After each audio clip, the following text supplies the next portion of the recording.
Okay, I think I'm set up. Let me know if you can hear me in here. I am going to be talking about today this this article that I saw, and it basically just prompted me to talk about this.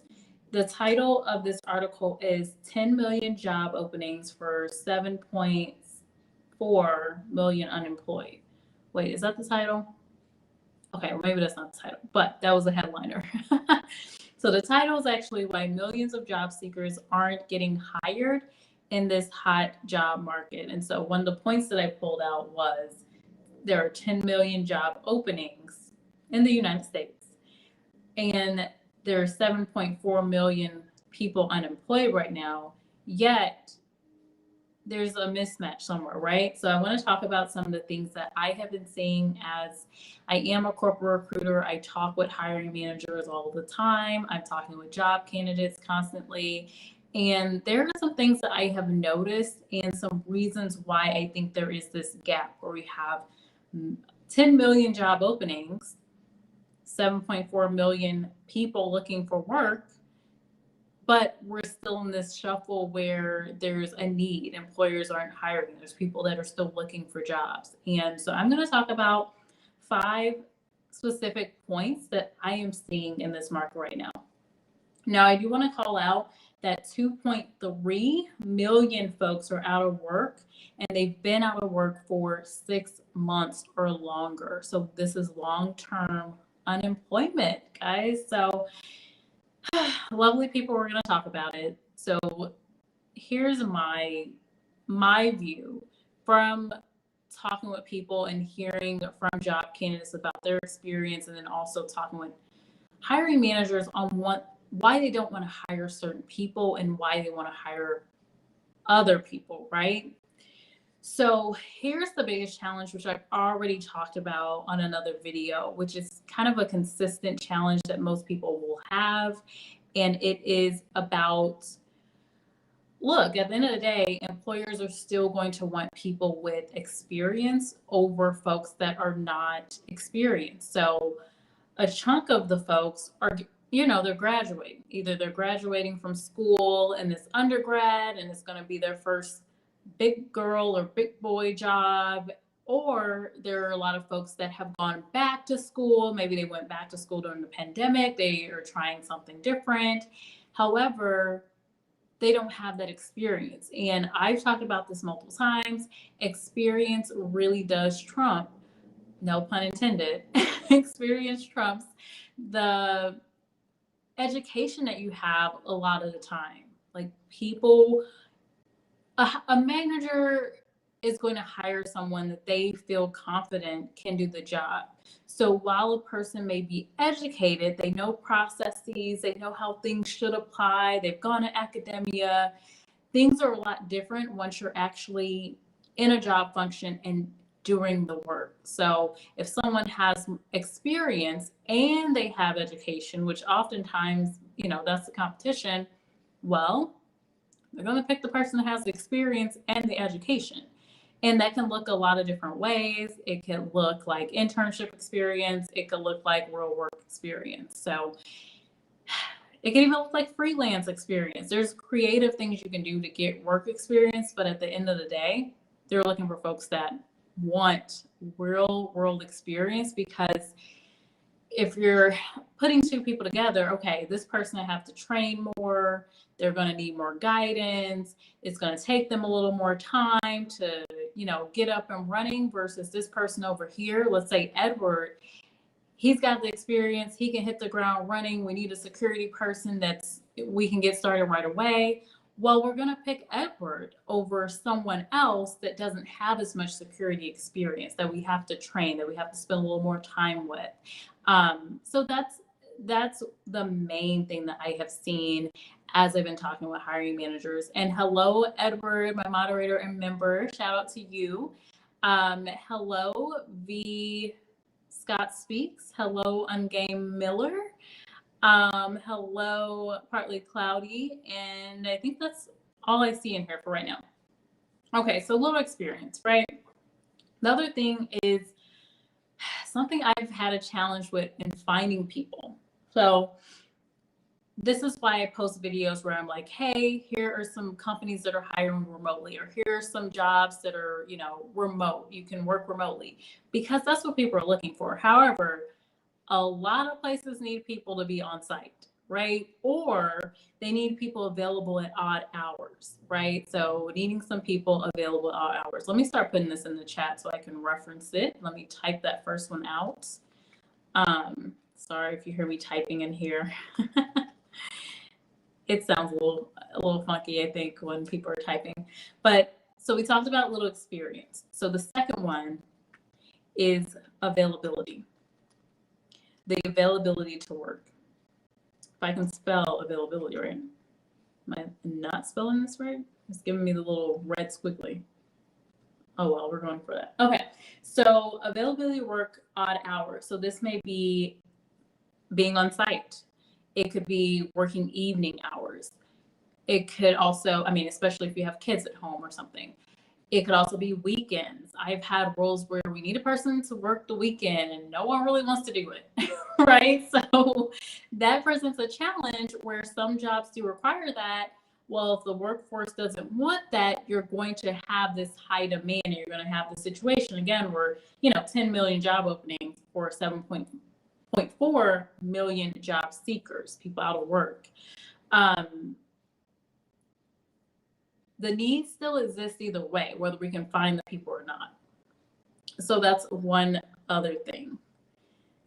Okay, Ungame Miller, thanks for dropping in. Okay, the other thing that I'm seeing, which actually ties into what I posted about earlier, and I'm gonna review the article because I want to see what they say. Pay and inflation. So we've seen prices go up. I just made a community post about inflation where the Fed is saying, oh, nobody could have predicted inflation. Oh, yeah, we thought it was temporary, but it may not be so temporary. It might be here to stay. And it's like, well, okay, you guys didn't know there was inflation. We all knew there was inflation and we didn't think it was temporary, right? So with the inflation, with prices rising, along with that are going to be the needs of the people looking for jobs. Like if I'm looking for a job, I see the inflation, I see costs rising. Well, last year maybe I needed 80,000, but this year I'm going to need 90,000. And so we're in this process of companies also realizing, oh, okay, we are going to, if we want this person with this experience level or this education, this skill set, yeah, we're going to have to up our costs. And we did see that costs have gone up since, gosh, for the past, 2 decades, 1 point something percent. It may be a little bit more than that now and going into next year. But companies are realizing that. So the pay requirements that people are looking for aren't always matching up with the jobs that are available, which is something that has happened in the past, but even more so now, because now we're dealing with figuring out the inflation, right? Figuring out inflation and the fact that companies got to pay. Companies have to pay more. So that's the other issue that's happening as well. And I've seen this from my own perspective as a recruiter. I've seen this happening. We're trying to figure out, okay, the market is changing. So what does that mean? What do we need to pay people? Working with compensation teams, that does take some time. So it can be delaying the process when it comes to hiring people as well. Because obviously the company, we're not just trying to pay people just any amount, right? Anything you ask for. We do want to make sure it's to market rates, and we have to figure out what that fair compensation is. And a lot of people are still figuring that out. And a lot of candidates are helping with that because they're, telling us what they're paid now. Existing companies are finding that they need to pay more to keep people, offer more to keep people in place at their current job. So a lot of that stuff is happening too. So that was the third one. Let me throw this one in the chat. So this one is, and hello, Natural Larisha. How are you? What is going on? Are you in Natural Larisha? I want to call you out for a second. What are you seeing, right? Are you seeing challenges in hiring? What are you seeing in terms of what hiring managers are asking for? Are you able to find the talent? Or what challenges are you seeing? Do you agree with what I'm saying or not? Because I know you are also in the recruiting world. Fun times. So this one is the next thing I want to highlight. Low demand fields, and hello, talking with Tommy. Hey, hey. All right, so this is the thing. This has been an issue for a long time. We've got a lot of people that want to work in administration, for example, and not enough people that want to work in the IT field. Or we have a lot of people that want to work in help desk within IT, but not a lot of people that want to work in cybersecurity, right? Well, what we're finding is, so 10 million job openings, 7.4 million unemployed. Well, when you really look into these in-demand job fields, they're not finding the talent. That's not where the labor market really is, right? So that makes it a challenge because there's not that availability of people, right? There's not that availability of people. So we're still going to be unbalanced because what we need, if I'm a tech recruiter, I need cybersecurity folks. You're looking for a job, but you don't have the cybersecurity experience that I need. And so that's going to be a mismatch as well and going to contribute to the fact that we have well over the number of job openings needed to fill, for 7.4 million job seekers, but you're not in an in-demand field. You're not in the fields where recruiters are heavily recruiting for, right? And then that comes into play with you want remote work. You can't work weekends. You can't work evenings, right? So it's going to be harder for you to find something that really fits what your skill set is. Now, I am an advocate for people looking for, that job that they want. But at some point, especially when you're talking about the 2.3 million out of work that have been out of work for over 6 months, well, that's when I start to think, okay, if I'm in that place, I think I'm going to be a lot more open for jobs that may be just in my experience bucket, even if I want to try something different. I may want to be a little flexible on my pay. I may want to consider going to different location, right? Because that comes up as well. You may be in a great field, but you're located somewhere in Nebraska and there's not as many opportunities there, right? You may need to move. You may need to move to Texas or Florida or somewhere with a more booming economy, right? And hello, Mr. 100 Rounds. Welcome in. Hello, Barry Johnson. Hey, hey, hey. Nice to see you. Okay, I'm going to read this comment from Naturella Risha. And Tommy D, let me quickly look at you. I'm looking for a good job I can do at home. So I have plenty of videos where I'm talking about work from home jobs. A lot of those companies are constantly looking for people. Like most of the posts that I do is companies that are large and they're constantly looking for people. And I just try to give folks some leads to, hey, have you looked at these places? Because I get with a job search, sometimes you just get like, okay, I've looked at everything, but you really haven't looked at everything, but you're just tired of the job search process. So I try to push some content that way. So I'm like, hey, here's some jobs that are hiring remotely, or some companies hiring remotely. Natural Richard says, I agree with what you were saying. It's difficult to get candidates to actually stay and still want to start the training for a position. That's true. The retention is crazy right now. It's really difficult because there's so many recruiters saying, hey, come work over here. Hey, come work over here. Hey. And so the good thing is job seekers can be really picky in terms of what they're looking for. Like if a place really isn't a match for you, there's that opportunity to go find something that is.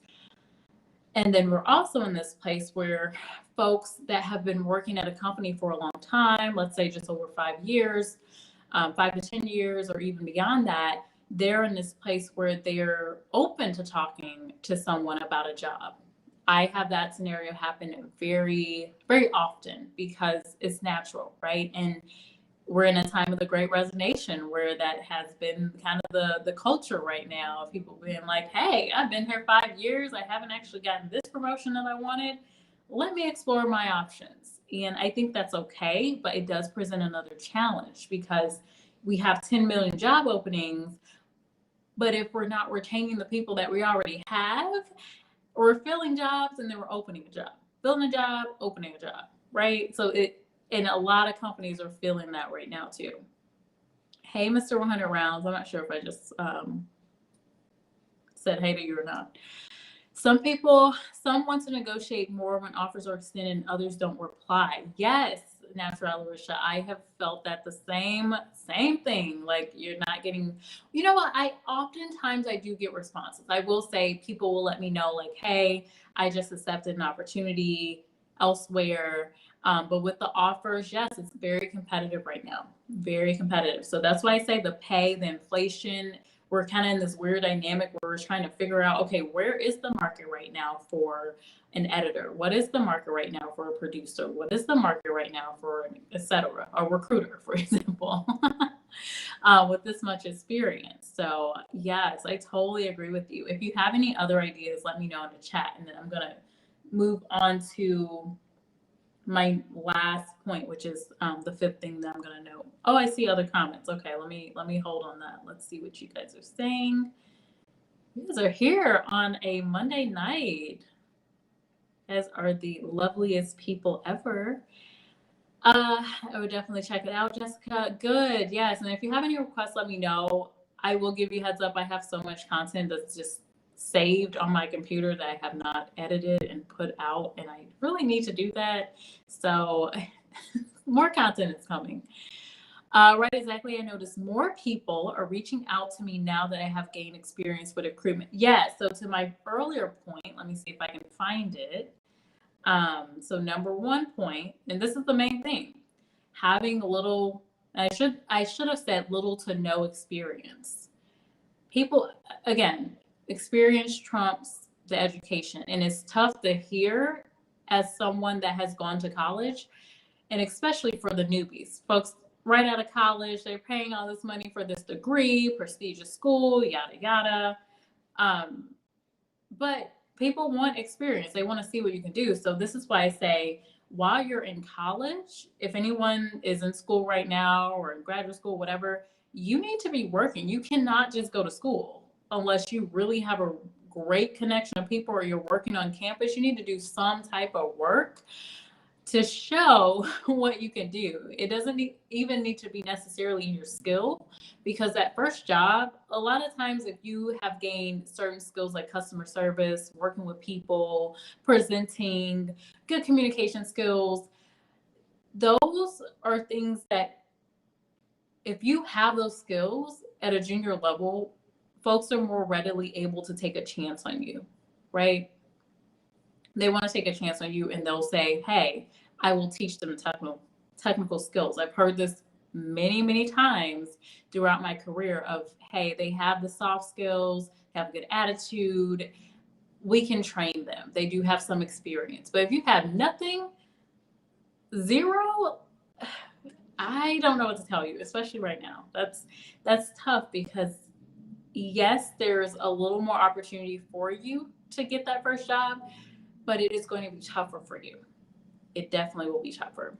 So the other point was availability.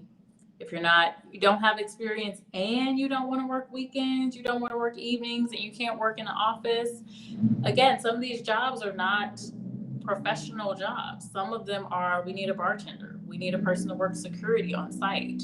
We need someone that can be a waitress. We need a receptionist. We need a facilities person in our office. We need people that can work in our plant, in our manufacturing plant. So that's tough. It is tough. And a lot of those jobs are really in demand right now.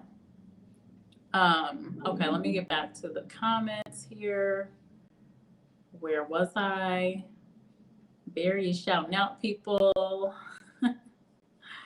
Barry, by the way, if you're still in here, Barry, I see you with your channel. If you guys have not checked out Barry, he has some really nice content, especially with tech products. If you're looking at different phones, I don't know if you're going to do cameras, Barry, but I normally see your phone videos and unboxings. Definitely check him out. He's also, if you're trying to find him, he, along with other members, are highlighted on my channel section on my YouTube page. So let's see. One company reached out. Natural Alicia says, one company reached out about a recruiter role. I told her currently have a full-time position, right? That's how it happens though. That's exactly how it happens with timing. Whenever I start a new job, I feel like there are 5 people in my inbox like, hey, you want to come over here? And it's like, but I've just been in this job a month. However, as a recruiter, I know that sometimes that first month to 3 months is really a crucial time for people to figure out, okay, looking around the office or looking at things in their job, and they're trying to figure out, is this legit? Because I will say, and Larisha, let me know if this is true to you too. I will say I hear stories all the time where people were sold a job. I'm going to be talking about this in an upcoming video. You're sold a job, you're almost catfished into a job, right? They said, oh, it's rainbows and cupcakes and lollipops and all of these great things, right? I don't know. I guess I'm thinking about candy for some reason. All of these great things. And you get into the job and you're like, what? This is not what I signed up for. What do you want me to do? This was not in the job description. And yes, you do have to be flexible with jobs, but there's a certain amount of flexibility you offer. Like you should be doing tasks that are relatively in your wheelhouse versus a whole 180 or 360, whatever you want to call it, with a totally different job. So those scenarios happen. So sometimes, recruiters just have to shoot their shot and see what's going on with you if you look like a great fit, which it sounds like you are. Yes, please do hit that like button. Hit the like button. YouTube is not pushing channels like this one, so we got to hit the like button to get the content up so people can hear this message. Okay, let me hit on the 5th thing and then I'll go back into the chat. So this is the other thing. Larisha, please do chime in if you agree. But this is a big one that I really wish we could change, but it's becoming it's a difficult thing to change. This is a long one, so you're going to have to deal with me typing in here.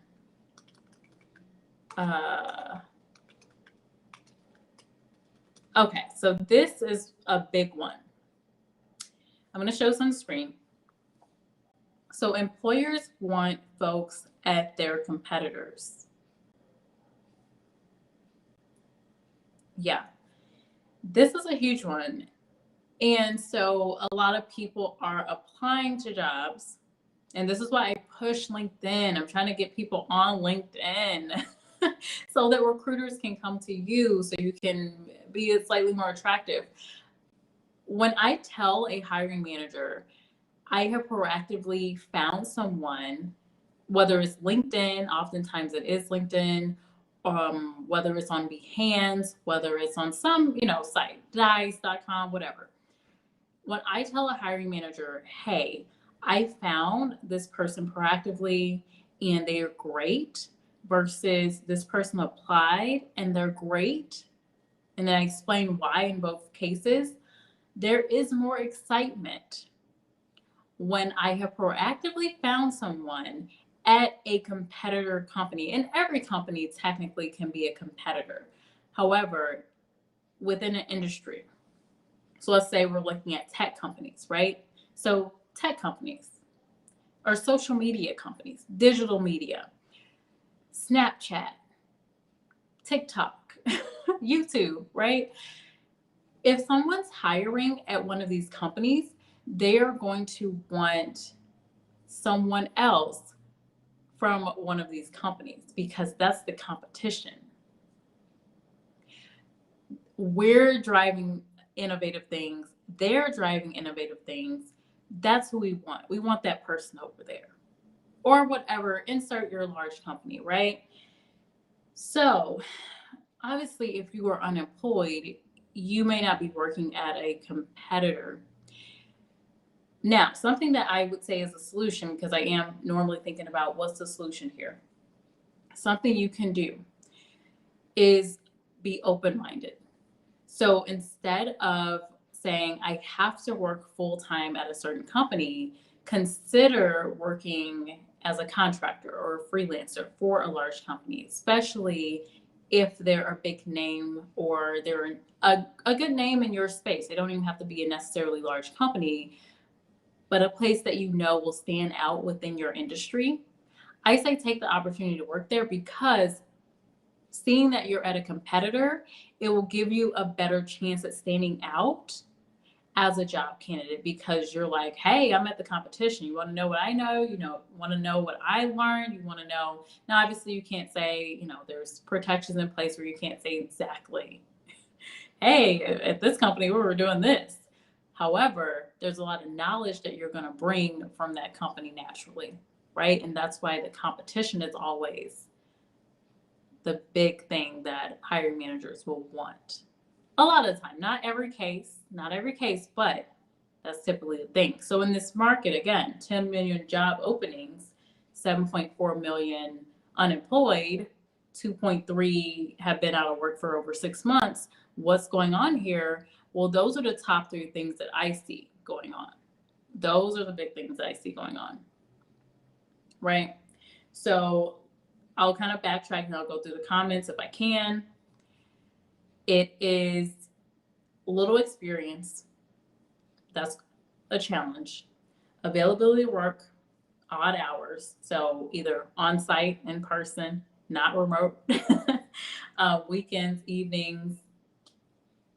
We need that flexibility. And a lot of folks are saying, hey, we got this thing going around. Really not trying to do that. And so you have openings still available, right? Pay and inflation. We're still trying to figure out what to pay people. How do we get competitive? We have to get competitive because this company over here is competitive, or this person wants this because they're seeing the inflation, right? And this is what happens. The next thing we talked about was the low demand fields. Maybe you're just not in a great market. You're in a location like, I don't know if Utah is a bad or good location, but maybe Utah, and you need to move to Florida, a better, more in demand market. You're in a rural area. Maybe you need to move to a city. I don't know. Depends on really what you're looking for in your industry. But the low demand field, if you're administrative assistant and those are the jobs you're looking for, well, you're going to have more competition. You're going to have more people applying for those jobs unless you have more added niche skills. The last thing we talked about is that employers are wanting, when I say employers, I'm really just saying hiring managers at companies. They're wanting people that are from competitors. They want the competition. Why?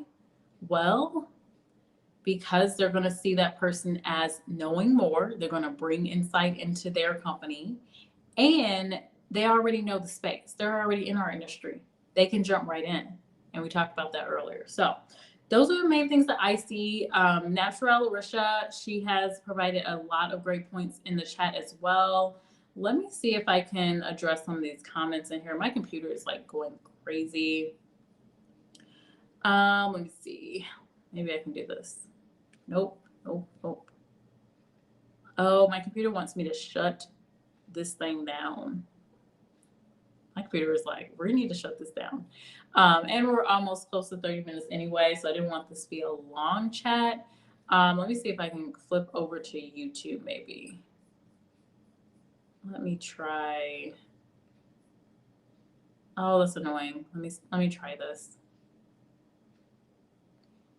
I'm gonna be looking at my computer for a second because I did want to see the comments in here because I feel like Natural Larisha had some good points. So let's restart this thing. But again, those are just really what I've seen. I also wanted to take a look at the article as well. So let me see if this works. Fingers crossed. Okay, we're back. Okay. Let me look in the chat and see. Oh, I can't see the comments anymore. I cannot see your comment. So Natural Larisha, if you made any point earlier that I didn't address, can you throw it back in the chat so I can see it again? I don't know why that happened, but Let me see if I can go into YouTube. Okay, wait. Okay, I see YouTube comments. Okay, let me go in here. I won't be able to highlight them, but I will respond to them. Oh, hey, Frugal Mama. I see you. I don't know if I shouted you out earlier, but hey. Natural Rich I did an intern at a hospital as an HR assistant intern. And that helped me get my current job. Yes, people sleep on internships. Like, you cannot just go to school and not do anything. You have to get an internship either during school, or at least when you finish school, you need to get an internship. If you're able to stay with your parents or whatever, do that and work that internship for a couple of months so you can have that experience, and it makes you a more viable job candidate for sure. It wasn't paid, but worth the time to get the experience, my foot in the door. Exactly, Natural Revolution. I do not like unpaid internships. However, if you can't get a paying internship, you can't find one, get an unpaid one real quick, work it for a couple of months, get the experience you need, and get a full-time opportunity. Like, that's basically how you work that. That's how you work that system. You just, gotta work the system a little bit. Let's see. You haven't experienced that yet? Oh, you may. You might experience it. Let's see. I haven't experienced. Some already have jobs and still want that one. Very true, because yeah, not everyone in the job market is not working. There's a lot of people that are like, hey, I've been working this job for 5, 7 years. I'm ready for something different. I'm tired of this company. I want to try something different. I want to try a different industry. I want to do something totally different. And since they have a job, that is already a leg up in a lot of hiring managers' eyes. It's not necessarily a good thing. However, again, you put yourself in the hiring manager's shoes. Would you want someone that has been out of the job market for, say, 6 months, or someone that is actively doing the work right now and is going to flip on over to join you? Now, the positive of someone that is currently not working, or maybe you're freelancing or something that's more flexible, is that you can start quickly. So if I were a job seeker, I would highlight, I can start quickly. You don't have to really push because you don't want to seem desperate, but you should definitely highlight and use that to your advantage. Like, hey, I can start immediately when you guys need me. Right? Offer that flexibility, because that's another thing that is holding companies away from hiring, is that people don't want to work weekends, evenings, whatever. Don't want to come in the office ever. They can't travel, etc. Which I get. Some people's situation is different. You have to do what's best for you. Let's see. Oh, thank you, Andrew. Andrew B says, "Hey Jessica, keep up the great content. I appreciate you. And are you subscribed to me? If so, thank you so much for being a subscriber." Now Charlotte says, "Oh no." I am in the YouTube studio because my computer has been tripping. Let's see. You got one. Okay, back in restream. It's back to normal. I got one. I completed school. Oh, good. That's great. Yes, you gotta tell people, like, get those internships, or if you can't get an internship, start some freelance work. Find someone in your family. Find family friend. Can I do something for you? I can do this. Can I fix this for you? You have a problem. I have the skills. Give me a chance. They're more likely to give you a chance if you know the person, and then you can use that to your advantage. Or even you can tell them, hey, you don't have to pay me. I'm just going to do what I have free time. Can I use you as a reference? Right? So sometimes you have to be very creative. Andrew says, I genuinely wish I would have gotten an internship after school. Thank you for that comment, Andrew, because I do feel like sometimes students don't really believe that you need to do all of that. They're like, hey, I got this degree.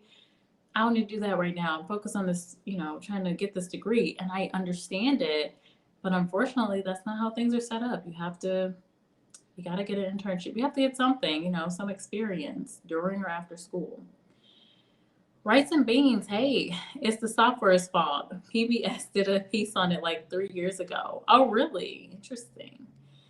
Hey, nice to see you, Rice and Beans. I saw your comment on my post earlier about inflation. Hey, Gadget Goddess, how are you? I'm doing well. I hope you're doing well too. Let's see, rice and beans, and please do hit the like button. Thank you, Edward, for reminding my folks, my lovely folks in the chat, to hit the like button. Rice and beans says, I mean, even besides PTO, people want to be able to come in a little late because of a yearly dental checkup without being made to feel like a criminal. Now, you know what? I think that's weird if companies make people feel some sort of way because they need to come into the office a little later. Now, during your first month to 3 months of work, you should probably be on time. But if something really comes up, it comes up, right? You have PTO, you need PTO. We work with people, even if you have PTO already planned, we kind of figure out, okay, how can we manage this? Or we can have you start later. I think companies should also be flexible along with the job seeker. So if job seekers are being flexible or asked to have flexibility, companies have to be flexible as well. I wholeheartedly believe that. So I think that's a great point. And there are some weird cultures. I actually did a post in response to, I think the company is named better.com, and they laid off close to 1,000 people, and they did it over a Zoom call. So those are some, and I read an article where folks were talking about the culture, and it was just, didn't seem like the best place to be. And I'm like, well, folks, this is why candidates and employees have trust issues, because you get rid of, I mean, you lay off people over a Zoom call. Like, I get that it's efficient. It's efficient, right? I can't disagree there. However, you have to treat people with dignity. And at the end of the day, these are people that have worked with you and contributed to your company. I feel some I feel some type of way about that. Let's see. Thank you, thank you, thank you. Saif Saka. I'm so sorry if I'm not saying your name correctly.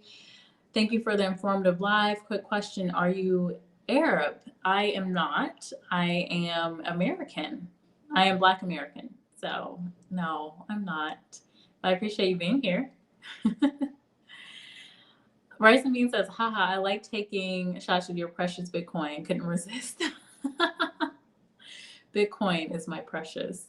Just kidding. I have a lot of assets are kind of my precious, but I know the market has been tanking, just like everything, just like the stocks have been tanking. I get it. Andrew says, can you give any advice for lessening the anxiety and awkwardness when starting a new job? Oh, that's a good question. Yeah, I mean, look, I will say the first thing is that you're going to be a little nervous when you start a new job. A few things that will be helpful is, one, getting information ahead of your start date. So if you can ask your recruiter or HR person, manager, whoever it is that you've been connecting with about your job, ask them about what the onboarding process will be, ask them about what your first week will look like. I think that will ease some concerns. And know that a lot of the time, your first week might be a little slower. Most good companies are not just going to throw you in, okay, this is how you do it real quick. Okay, go for it. They're going to take the time to teach you, let you meet some people that you're going to work with. And that's the case whether it be you're working in a factory, whether you're working in an office, you're going to have some time to onboard. You're going to get some training if this is a good company. I also always recommend during the interview process that you ask about the onboarding process, what the first couple of weeks of work look like, because that can give you an insight into what to expect. So knowing what to expect can really help. And the other thing are like pretty seamless. You know yourself, you know what causes anxiety, you know what makes you nervous. So anything that you can do to calm yourself. And for some people, that's drinking a cup of coffee in the morning. Other people, it's doing yoga. Other people, it's working out, getting enough sleep the night before. So whatever you can do to just make sure health-wise you're in a good place, and certain things that you do that can calm your nerves, do those activities before your first day, and that can help. So those are some thoughts that I have, but I mean, you're going to have some nervousness. It's normal. Just make sure you're educated about what's going to happen, and as much as you can. Obviously, they're not going to give you the spreadsheet and say, yeah, at 8 o'clock, you're going to do this. And then at 4 o'clock, you're going to do this. But generally, they should be able to tell you, like, hey, this is kind of how the first day flows. You're going to meet with IT. You're going to meet with these people. I'm going to meet with you. We're going to have a talk about the role, yada, yada, yada. Right. And that's how, I mean, those are my thoughts. Right. Let's see. Hey, KB, nice to see you. Welcome. Shout out to one of my members, my lovely members in the chat. Thank you, Edward. Yes, and I do have some videos where I talk about nervousness in general when preparing for interviews. Some of those same tips can be beneficial for when you're starting a new job, for sure. But overall, you're going to be a little nervous. It's totally normal. I mean, when I start a new job, I'm like, oh, who am I going to meet? Are they going to be nice? Are the people going to be cool? What's going on? But I'm always very educated about the job and about the team. Like, I know how many people are on the team. I've talked to my manager a couple times. So that can really help when you're informed. I feel like you're more confident to walk into scenarios versus if you don't know what's going to happen, you're like on edge, like, oh my gosh, what's going to happen? Kind of like, what are those rooms? Those rooms where you, escape rooms, kind of like escape room. You don't want to walk into an escape room. You want to walk into a room where you're fairly aware of what's going on. Okay, so let me pull up this article real quick because I was able to restore my Google Chrome, so I have everything up here. So let me pull up this article just so I can see what in the world they were saying. Let's see. So you know what I'm talking about. So this is the article right here. Hopefully you can see that. Let me bring myself up on the screen. Hey, y'all. All right. So this one is why millions of job seekers aren't getting hired in this hot job market. So let me see what they point out. They have a picture of hiring labor inquiry in office. I have seen so many job advertisements all over the place for, I feel like, all kinds of jobs. All right, so American workers are increasingly seeking higher pay, more flexibility, and remote options, yes, as they flex their leverage in the current job market. But companies are not necessarily being more accommodative. Well, maybe they should, right? Continuing to favor candidates with several years of experience in the industry. What did I say earlier? More availability, work evening and weekend hours, or preference for those willing to work in person. Yes. This mismatch in both sides prioritize is yet another, I don't know if that's right, is yet another challenge complicating the country's economic recovery. And they're saying that there was weaker hiring in August and September. Interesting.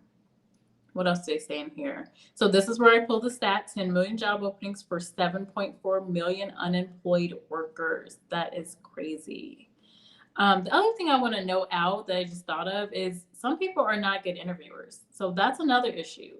If you're fumbling all over the interview, and I get it, I've been there, I've been nervous during interviews, like you have to use that nervous energy and, turn it into something positive. But you have to prepare for the interview. You just have to. And I have talked to some people where I'm like, there's no way you prepared for this interview because you don't even know what company you applied to. You can't even tell me why you want the job. You can't even tell me at a high level about the company and what we do. Like, these are things that you have to know before you interview at a company. Otherwise, that company is just going to say, oh, you're just interviewing for fun, huh? And you just, you're not really interested in this job. It only takes a few minutes to do a Google search on a company and figure out what they're all about, or go to their website, right? So they're highlighting a lot of the interest from employers is not spread evenly across the labor pool. There are some people in very high demand, and there are some other people who get no interest at all. Exactly. Employees really do value prior experience. Yeah, every recruiter knows that. We have to have the experience over education, right? They're talking about a 70-year-old mother who was like a second mom to Hampton, died last month. Oh, that's so sad. After spending 3 months in the hospital. Another bartender at Hampton knows. Oh, wow. So yeah, this is why people don't want to go into, right? They want to work at a bar. They want to try something different. They want a work from home job because they're experiencing that type of stuff. They're saying I have the right to work in a safe and working environment. I want to work from home. I want to keep safe. So yeah, that's a big thing. And not all of the jobs are work from home, right? A lot of restaurants are hiring, and we're feeling it. If you step into a restaurant, you're like, "Oh, this service is terrible," but you kind of have to stop for a second and go, "How many people are working here?" A lot of times, it's not that many. And then this is the stat about 2.3 million Americans, about a third of the unemployed, have been out of work more than 6 months. This is from the Labor Department, is what they're quoting. The nation has only had this many long-term unemployed twice before, during the Great Recession and during the early 1980s downturn. So that's kind of scary to think about. They provide this chart showing that from BLS. That is scary. So I wonder what type of market we're running into. Whew. This is something else, and I've talked about this on the channel. Complicating the job search for the long-term unemployed is the explosion of companies using robots to sort through job applicants, at least in the first round. And we talked about that, the positives and negatives of using AI technology to sift through candidates, right? Well, if you don't look good on paper, if you're not that perfect match on paper, well, good luck. The robot said no. The robot just said no because on paper didn't look right. Whereas an actual recruiter can be able to sift through quickly, like in a few seconds, whether there's some potential there or not. And we're going to say, oh, well, we can give this person a chance. They did have this experience. A robot's going to go, nope, they don't have it. So they're out. And so that's something I didn't even think about within my list, but I would definitely include that here. That is very true. Especially the government, they have a lot of filters in terms of who's the most relevant. Well, we're going to look at these people. So that is very true. I'm trying to sift through here to see if there was anything else they highlight. So far, that's the only thing I see that wasn't on my list of things. Let's see. They're talking to a lot of bartenders. And yeah, okay. I don't see anything else in here. Okay, this person saying I'm literally selling the job and selling myself to these people. Normally my question was, tell me why you think you're a good fit for our organization. Now the tables has turned. I'm like, let me explain to you why I'm a good fit for you. That's how you have to do it. Yeah. I think that question still stands. Like, yes, I want to kind of know why you're a fit for the job. But yes, I think that question should be expected of employers. Like, okay, let me tell you why this is a great place to work.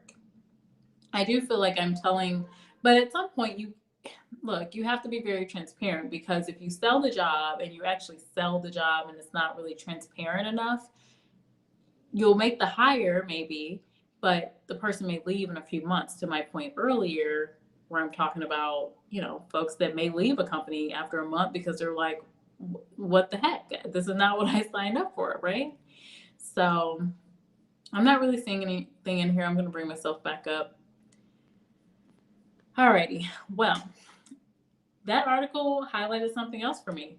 AI. Now, something else we talked about on the channel is that, in thinking about artificial intelligence, robots, all of that, what are companies typically doing if there is a problem like this one? So we can't find enough people, right? We can't find people in the restaurants.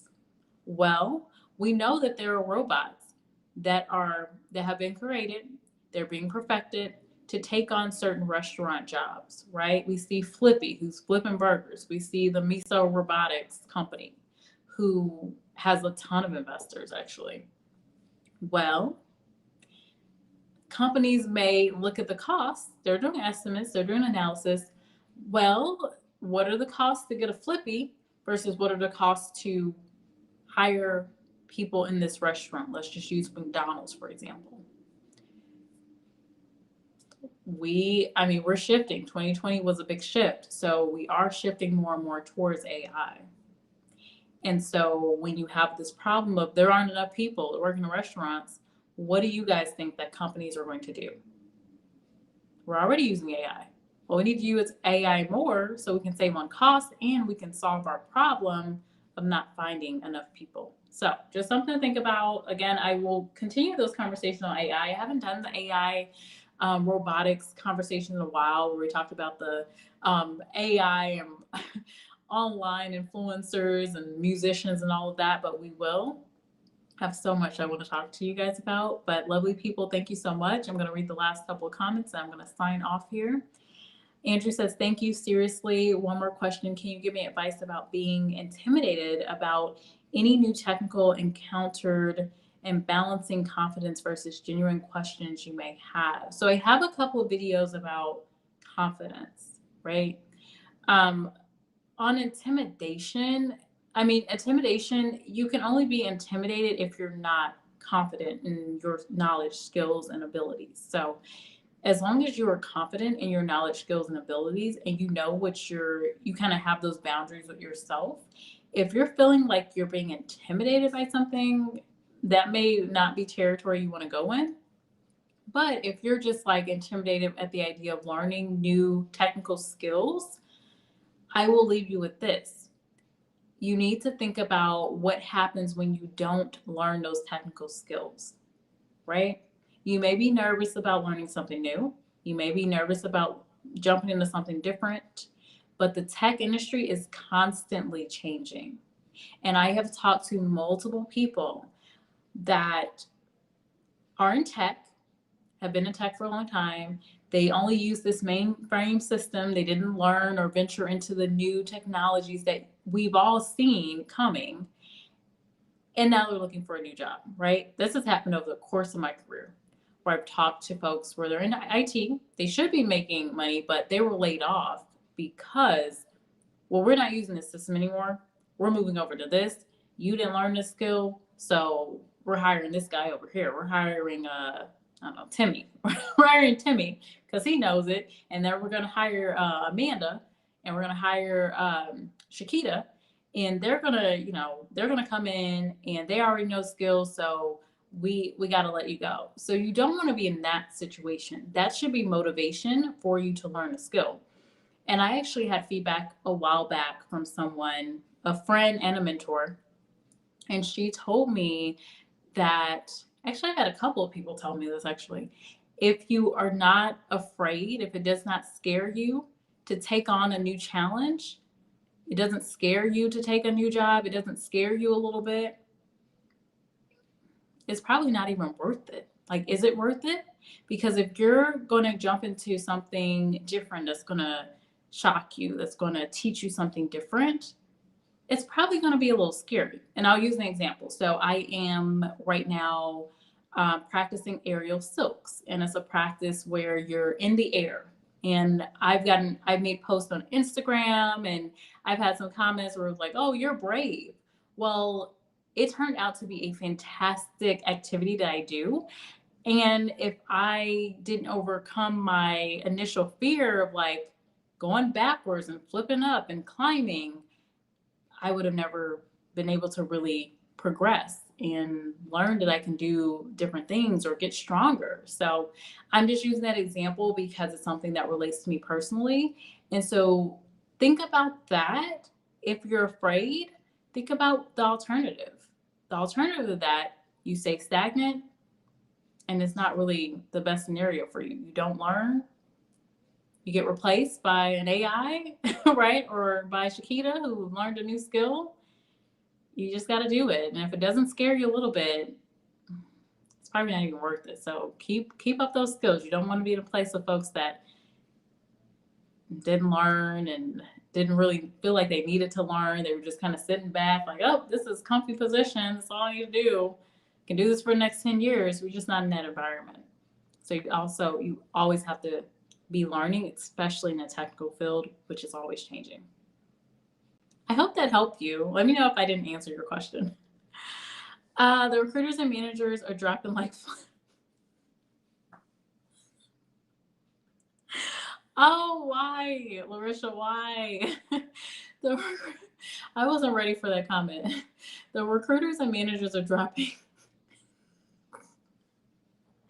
They're dropping like flies at the company I work for. This is not a good sign, but at the same time, we know the environment that we're in. So even really strong, solid companies with great cultures are finding a hard time keeping people. It's just the market that we're in. It's a candidates market. Recruiters are definitely like, I get hit up, I feel like every other day about an opportunity. And I think, I think it's great. I feel personally like, oh, my profile must look nice to folks. I must have, this nice experience that people are looking for. I have a competitive background. It's great. But it's also the market, right? People are just looking, we need people because folks are leaving. And so that's the environment that we're in, as well as managers. People managers are so needed right now. It's so true. Okay. Okay, Andrew. I think I understood what you were saying. I think I got it. Hopefully answer your question. The workload in the company doesn't provide much help for the recruiters. Oh, that's why. Ooh, that's tough. That's tough, Portia. Heart going out to you. I mean, I understand. I get it. I have been there actually. A lot of people follow me on LinkedIn in the HR and recruiting field. Yes, that's awesome. I love that.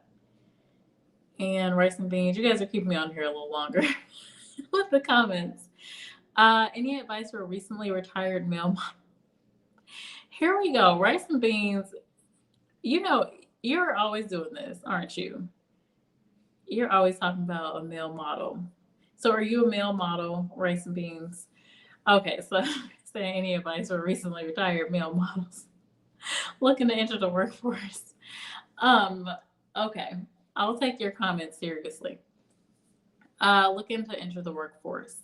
If you're a model, I would say you probably need to think about any experience that you've had modeling, any side projects you had, and you probably need to stick to the fashion industry because that would be a great industry to go into. Maybe go into casting models or something like that. Could be a nice entryway, but yeah, you got to kind of use the experience you have and then look for the industry or the type of job that would go, oh my goodness, we need someone just like this. We would love someone that has a modeling background because we need someone that can find models for us or whatever. So you do have to think about that in that way when you're looking for a job. Anything that can make you seem more competitive. You're staying as long as you can. I don't blame you. I mean, I think it's good. I mean, get the experience that you want out of a company, contribute to a company as you can, but sometimes it is time to go. But when you just join a company, you kind of want to at least kind of stick it out to see what it's like and see if it could be a fit for you. I never say go into a scenario with negative viewpoints, right? Like, oh, this is going to be terrible. Well, you don't want to think that way. You should give it a chance because it could be great. Even if people are leaving, I mean, people leave and come back because they said, "Oh, that place over there wasn't that great. I need to come. I need to come back over here." I've heard multiple people tell me about that too. I want to make my resume look as good as possible, right? I don't blame you. I'm sure you have a great resume. All right, well, I'm going to close this down. We're approaching right in the hour mark. Thank you all for being here. Appreciate you, lovely people, and I hope this content was helpful for some folks, especially if you're rewatching. And be sure to hit that like button. If you have any other questions following this video, leave me a comment under the video, right? Just leave me a comment. I promise I will get to you. I always look at all of my comments. And have a lovely night.